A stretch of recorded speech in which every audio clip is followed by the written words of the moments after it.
വ്യാജരേഖ ചമച്ച village ഓഫീസർക്കെതിരെ നടപടിയെടുക്കണമെന്നാവശ്യപ്പെട്ട് quarry വിരുദ്ധ സമിതി രംഗത്ത്. ക്വാറി ലൈസൻസിന് വ്യാജ സ്കെച്ച് നൽകിയ വല്ലപ്പുഴ വില്ലേജ് ഓഫീസർക്കെതിരെ നടപടിയെടുക്കുക, കരിങ്കൽ ക്വാറിയുടെ പ്രവർത്തനം നിർത്തിവെക്കുക, ജനങ്ങളുടെ ജീവനും സ്വത്തിനും സംരക്ഷണം നൽകുക എന്നീ ആവശ്യങ്ങൾ ഉന്നയിച്ചാണ് വല്ലപ്പുഴ പഞ്ചായത്തിലെ ചൂരക്കോട് കരിങ്കൽ ക്വാറി വിരുദ്ധ സമിതിയുടെ നേതൃത്വത്തിൽ പട്ടാമ്പി താലൂക്ക് ഓഫീസിലേക്ക് പ്രതിഷേധ മാർച്ച് സംഘടിപ്പിച്ചത്.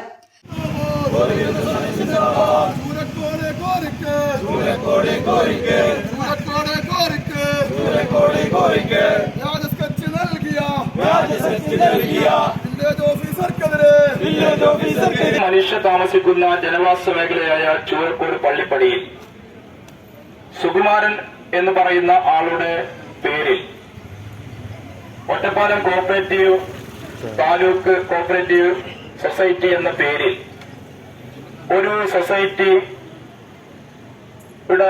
പേരിൽ ശ്രീ സുകുമാരൻ ലൈസൻസിയായി ജനവാസ മേഖലയിൽ ഒരു ക്വാറി ആരംഭിക്കുന്നു. ആ ക്വാറിയുടെ നടത്തിപ്പ് ഇവിടെ ഈ സമരത്തിന് വന്നിട്ടുള്ള പല ആളുകളുടെയും മക്കളോ കുടുംബങ്ങളോ ബന്ധുക്കളോ ആണ്. സ്ത്രീകളും കുട്ടികളുമടക്കം നിരവധി പേരാണ് മാർച്ചിൽ അണിനിരന്നത്. മാർച്ച് മിനി സിവിൽ സ്റ്റേഷന് മുന്നിൽ പോലീസ് തടഞ്ഞു. സമരസമിതി രക്ഷാധികാരി MA മൊയ്തീൻകുട്ടി പ്രതിഷേധ മാർച്ച് ഉദ്ഘാടനം ചെയ്തു.